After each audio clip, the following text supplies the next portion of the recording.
Hey everybody, it's Joe Trippi and welcome back to That Trippi Show. Another primary in the books. Alex, in your home state. And guess what? Trump's got problems, but you know what? I'm really happy about you being here because when I was on CNN this morning, I couldn't pronounce any of Washtenaw. Yeah, well, you were right because Waukesha is a critical county in Wisconsin. No, Washtenaw. But anyway, so I'm glad you're on so you can correct me when I mispronounce the counties up there. But we'll get into that. And why Joe Biden's big win is barely being talked about. We look over at why no labels is in disarray. Aww. Another notable Republican retirement. And I do some math for you in Michigan. Alex, where should we get started? Well, I promise I did not make you say the county name in math later, but we'll get there. Okay, so home state primary for me in the books. I think a lot to cover, mostly because, again, if you look at the headlines today, you do not see what the reality is. Joe, that's a recurring topic, but what did you see? Well, look, this is the first primary where Michigan had an in-person early vote period, and it went really well. Between absentee voting and early voting, over 1 million people voted in this thing. Just early. Without a hitch.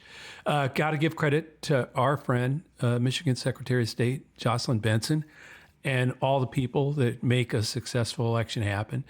But here's the fascinating thing about this is, maybe I'll save this from when we talk about the Biden numbers. I will.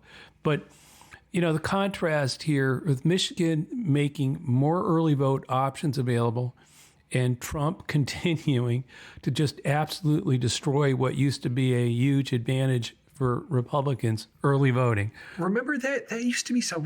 I know we've talked about that probably 100 or so shows ago as we were leading up to the last line, but that used to be such a bigger talking point with Republicans voting early, banking them. Now they're saying don't. Yeah, I saw something on social a few days ago where they were being admonished in a county meeting or something. How many of you have voted by mail? And a good 2/3 of the room raised their hands, and the speaker said, "Don't you ever do that again." Yeah. I mean, that's anyway. I am old enough to remember praying we had good weather on election day and big turnout because we had to overcome the massive banked early votes by Republicans everywhere. And it's just such an interesting self-inflicted wound. But anyway, Joe, get back to Michigan. We'll, like I said, we'll get to the math later. But clearly, I think overall, you've got stronger President Biden, weaker Donald Trump. But what did you see? Look, they both had problems. I mean, you look at it.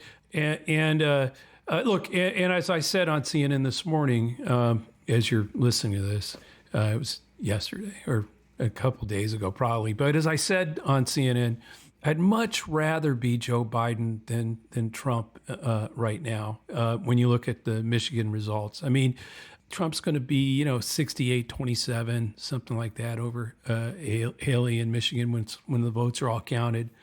It's another time when he's been 8-10 points behind what the polls, the polls all had him 80-20 or something like that. Yeah, more even, yeah. He's underperformed in Iowa, New Hampshire, South Carolina, now Michigan. And we've seen it throughout, Iowa, New Hampshire, South Carolina, all those voters, a huge number of the Nikki Haley voters said that they had no intention of voting for Trump in November. Granted, some of them said they didn't think they could vote for Biden either. But the one thing most of them were saying pretty strongly that they're not, that they don't intend to vote for Trump. And when you've got up, near 30% in Michigan, literally 32% at this point did not vote for Trump. They had 2 points of uncommitted, which we'll get into the uncommitted thing in a minute. But that's all big. 300,000, over 300,000 people in the GOP primary did not vote for, look, let's face it, he's the nominee now. They know he's the nominee. And literally, 300,000 GOP primary voters said, no, I'm still going to vote for Nikki Haley or vote uncommitted. They're saying, we don't want you. And we've seen this message across the board. That's far different than the 13% that voted in protest uncommitted, didn't vote for Dean Phillips. I mean, they weren't looking for an alternative. They were looking to send a message. And right now, that message was loud and clear, and it was at very little, there wasn't any chance that by doing that, Joe Biden wouldn't be the nominee, or you'd make Trump president or anything like that. So in a lot of ways, it's far less of a problem. Also, as I said on CNN, you think that 13%, in Dearborn, for instance, where I think it was, 56% voted uncommitted and like 40 something voted for Biden. It's 11,000 total votes. Yeah, those voters are important. We're in a state where every bit of margin will matter or could matter. But two things. One is, okay, so Trump, he's going to go to Dearborn. He's going to do a big rally where he's going to rail on about his Muslim ban and his mass deportations, so vote for me. And that's not going to, he can't get a single vote there with his positions on anything. I'm not saying that some won't stay home, but he can't get those voters. Joe Biden can talk to them. He can acknowledge, as he did, as the senior spokesperson did, that, we share your goal of bringing real and just peace. And that's what Joe Biden's working for, and he will continue to work for. And he and his surrogates can continue to go to those communities, communicate, talk, listen, and who you have. He knows where his problem is, and he can address it. Trump can't address it. He can't get anything there. That's the Biden side. On the Trump side, you got everything we're talking about, where Ron Brownstein said Nikki Haley is leaving a trail of breadcrumbs for Joe Biden to recover. So, when you look at it, for example, you look at Michigan, that who's turned out where, which counties Nikki Haley's done well in. Your own polling will tell you who those people are. And look, it's not going to be a hard lesson. Women, suburbs, by the way, and even on the issue gradient, there are a lot of Republicans who still think, geez, maybe we should be with Ukraine, not Putin. She's making that, which is a Biden position against Trump as well. So there's all these different things that line up that say the voters, the breadcrumbs she's leaving are providing a roadmap for how those 300,000 voters that voted against Trump in Michigan are people that Biden can reach, that his campaign can message, and he can talk to the people Trump lost. Trump cannot talk to the people that voted uncommitted. In the Biden's, on the Democratic side, he can't reach those people. There's not a whole lot he can say. Like I said, they may, it's Biden's got to convince them that it's worth voting. But then let's go to the county that I cannot say. Washtenaw County. I think this sort of like describes the whole thing here, because Washtenaw is like University of Michigan, Eastern Michigan University, big college county, young, and I think a lot of the sort of kinds of voters that Trump needs to hold on to, the GOP voters in that county, he needs to hold on to. And of course, Biden with the youth vote desperately needs to, again, run up the score. So when you look at what happened there, interesting. On the Republican side, Nikki Haley got 45% of the vote in this county against Trump. in the GOP primary. 45%. He needs to, those are the kind of voters he's been losing all the way through this primary. And by the way, the kind of voters that made it not be a red wave in 2022. And a lot of them probably were part of the coalition that helped Biden just get enough of them to rack up that 150,000 vote win in Michigan in 2020. On the other hand, on the Democratic side, Biden got over 80% there, and 17%, bigger than the statewide. Statewide, it was around 13% voted uncommitted. But in Washtenaw County, it voted uncommitted 17%, so higher than the state. But not 45% higher. No, not 45. No, but it shows you like both, okay, they both have a problem in Washtenaw County. Okay, they both do. Trump's problem is 45% of them voted against him, and Biden's problem is 17. I'm not saying the 17 is not a problem, okay? I'm just saying that just shows you the differential here.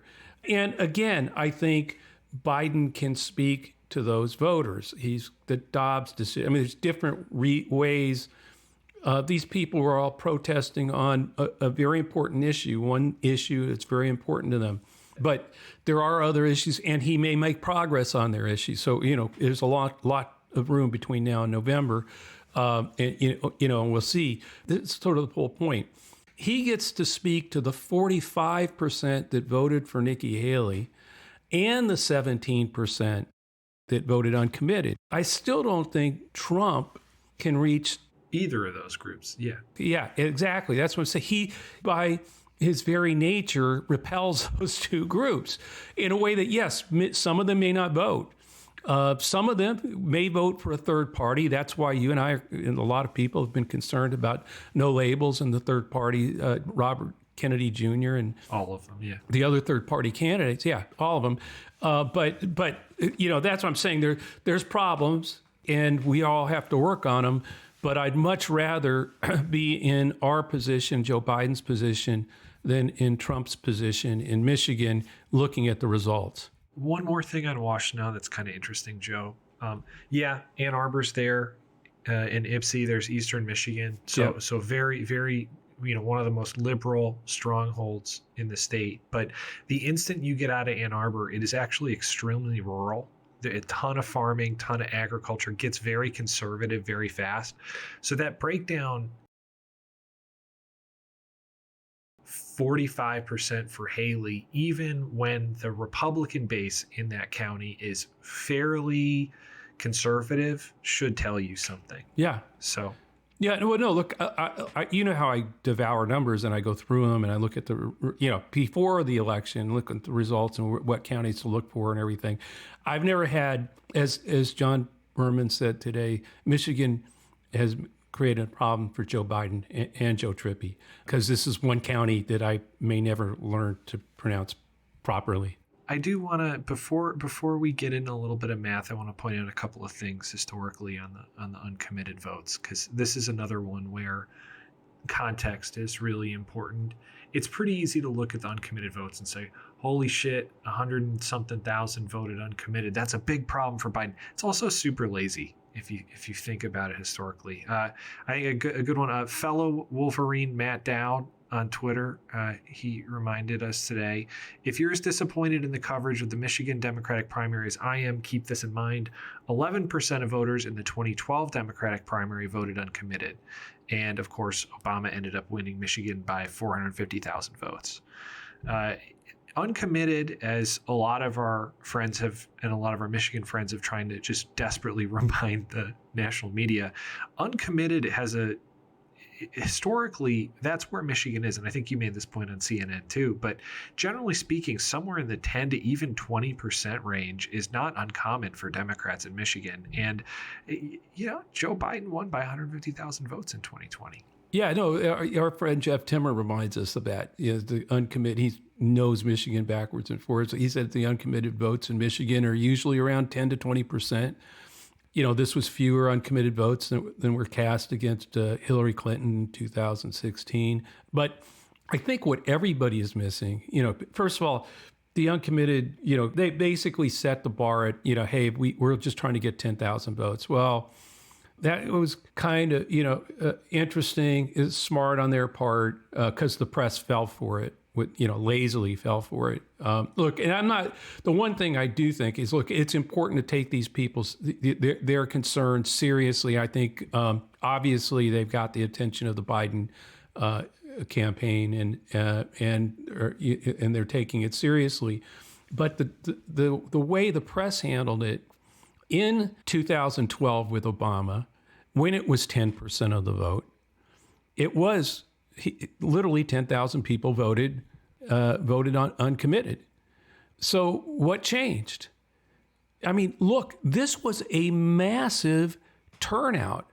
This was, as we started at the top of the pod, because for the first time people could vote, absentee vote early, and because people fully took advantage of young people, college towns, even when they were on break, really voted here. And so because of that, it's 13%, as Matt Dow says, very close to the 10% or 11% that voted uncommitted with Obama. But the number's different. It was 10,000 back then. Most people weren't voting. This time it's 100,000, 13%.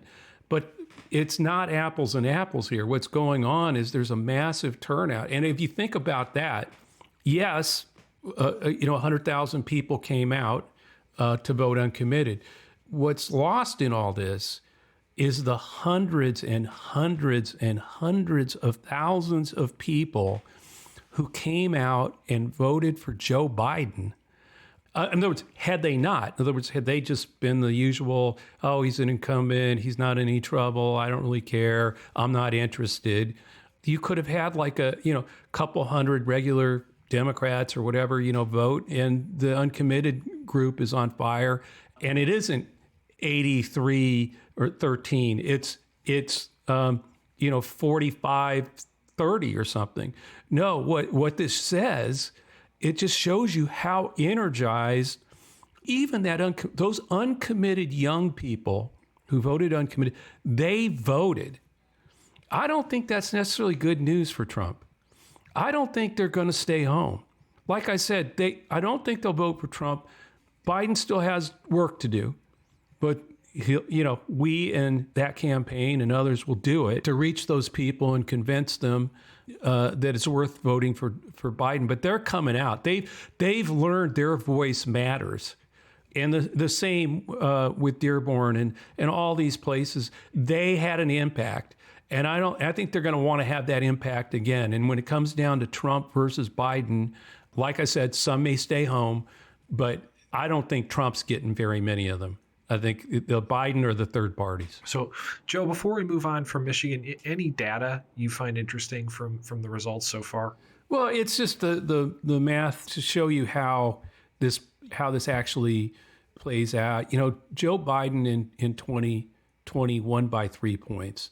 And by the way, that's a little over 150,000 votes.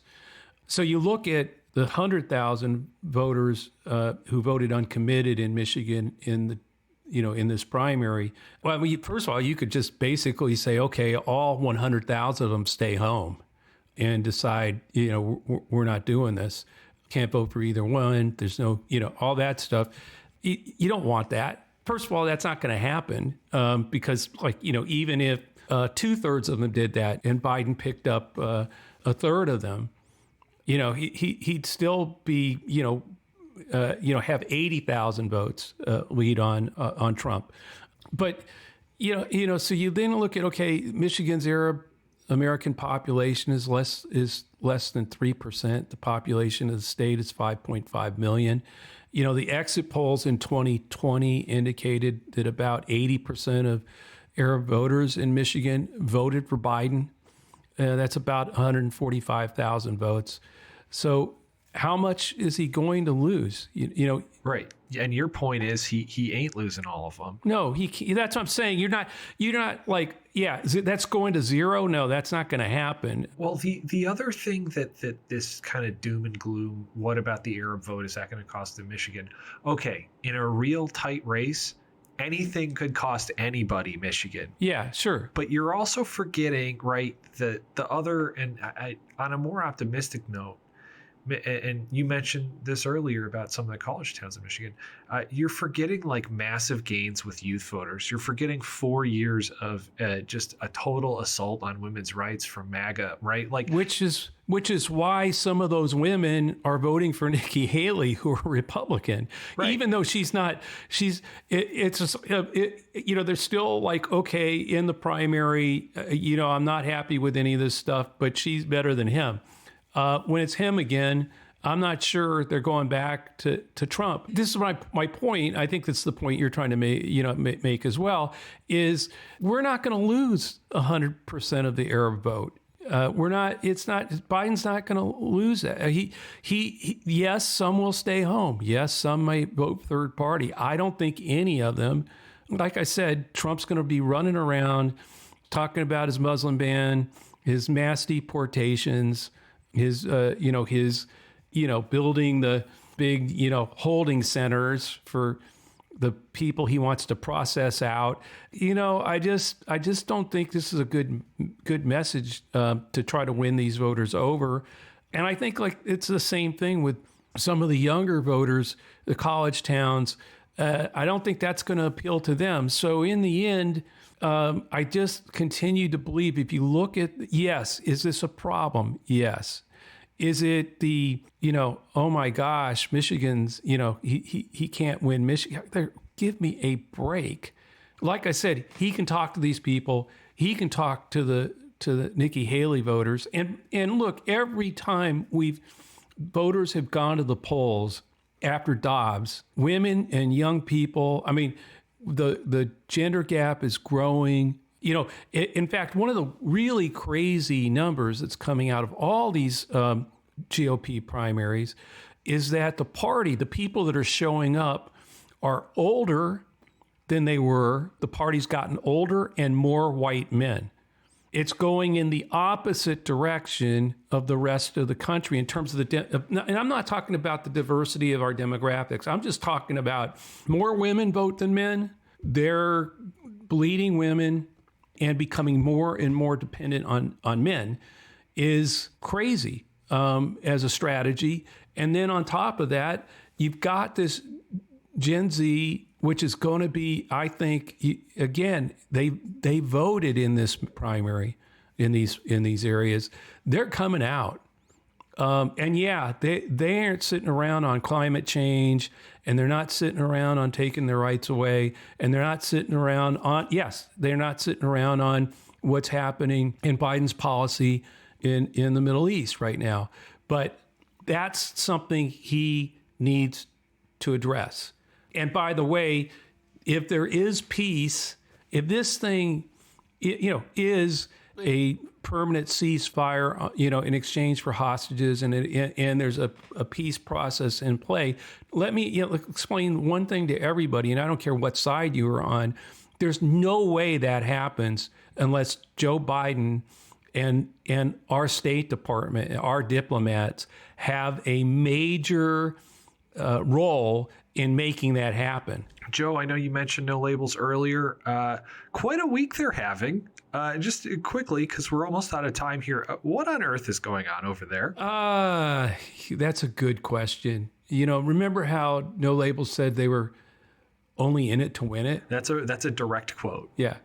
So Nancy Jacobson in The Atlantic says now, quote, "This organization is not in it to win it. This organization is in it to give people a choice." Okay, so... Which is spoiler. That's spoiler. It's just might as well scream, screw it. This organization is not in it to win it. This organization is in it to spoil the election for Donald Trump.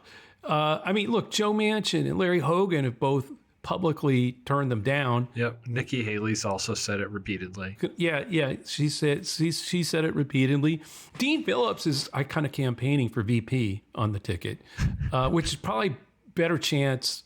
He might get more than 4% at their convention, which is all he's been getting. Well, and their quote unquote convention, which is just going to be hand-picked rubber stamp. Their entire goal is, if you're not in this to win it, and you can't get enough electoral college votes to actually win the presidency, which they're not going to get a single one, then there's only one thing you can do. You can be on the ballots in places like Arizona and Nevada, get 3, 4, 5% of the vote. If you get on the ballot in Michigan and get half of these uncommitted voters in the Democratic primary, 40,000 of them, let's say a third of them, you'll end up probably delivering those electoral college votes to Trump.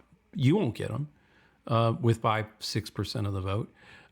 So, it's just incredible. Now it's not clear if they are going to actually have this convention or not. But you're correct. Even if they do, with 800 handpicked spoiler delegates to ratify their decision. I mean, I keep saying we should actually run a couple of people for the job who will pledge to not run. We'd probably have a much better chance at beating them because they're so lousy at at sticking to any of their plans. But they're very dangerous. And so as this whole discussion about Michigan is sort of pointed out, it's going to be the margin up there is going to matter. It's been close. It will be close. And for any third party to get into this, and basically, like we said, these are voters that they're not going to go to Trump. But if you give them any off ramp, some of them will take the off ramp of not voting, which I think is still horrible for democracy. If we lose the state, then, good luck protesting the Trump administration. Democracy is not going to be, in my view, around very long if that happens. Particularly, and I think we're going to get to this, particularly now with Mitch McConnell stepping down. Yeah, and I'm glad you got to the McConnell thing. I can't help but feel like it's almost like the fall of the Soviet Union in a lot of ways. Yeah. Where you don't have the big bad on the other side that was actually kind of keeping some of the chaos at bay. It reminds me, and we have obviously some friends who were former McConnell people, and I'm very excited to make that comparison to him. I can't wait to watch his head explode. But Joe, what is your reaction to Mitch McConnell stepping down? I think if it wasn't a part of the Trump purge, it might as well be. I mean, they've purged everybody out. Everybody, yeah. And McConnell, look, as dangerous as McConnell has been, the judge, Garland, we can go through all the judges, court packing, all that stuff. His departure makes Trump and MAGA even more dangerous than I could have imagined. I mean, McConnell was the House has gone full MAGA. McConnell was one of the few in leadership on the GOP side who was able to try to hold the line on the Senate going full MAGA. And, he's been recently starting to lose that battle.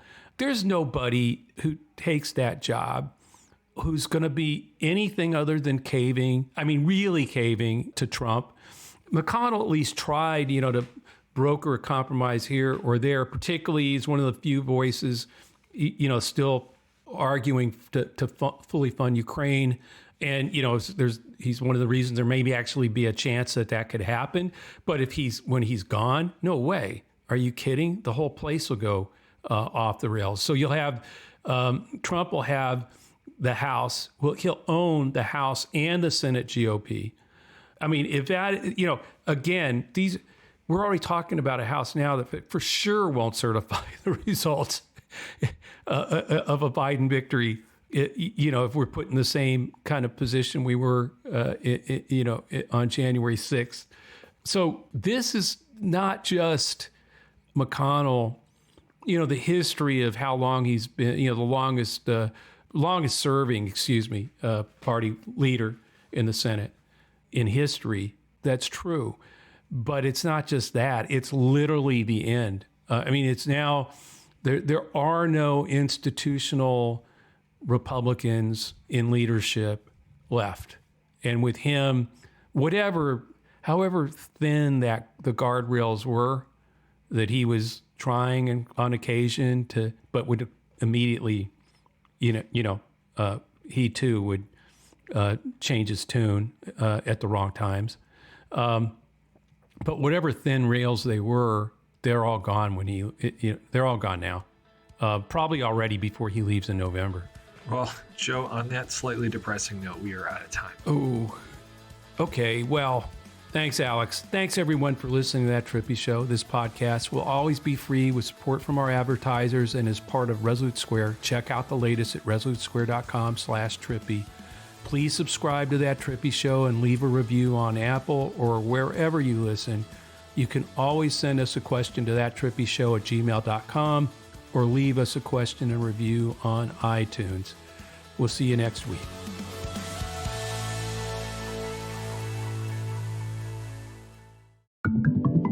Resolute Square.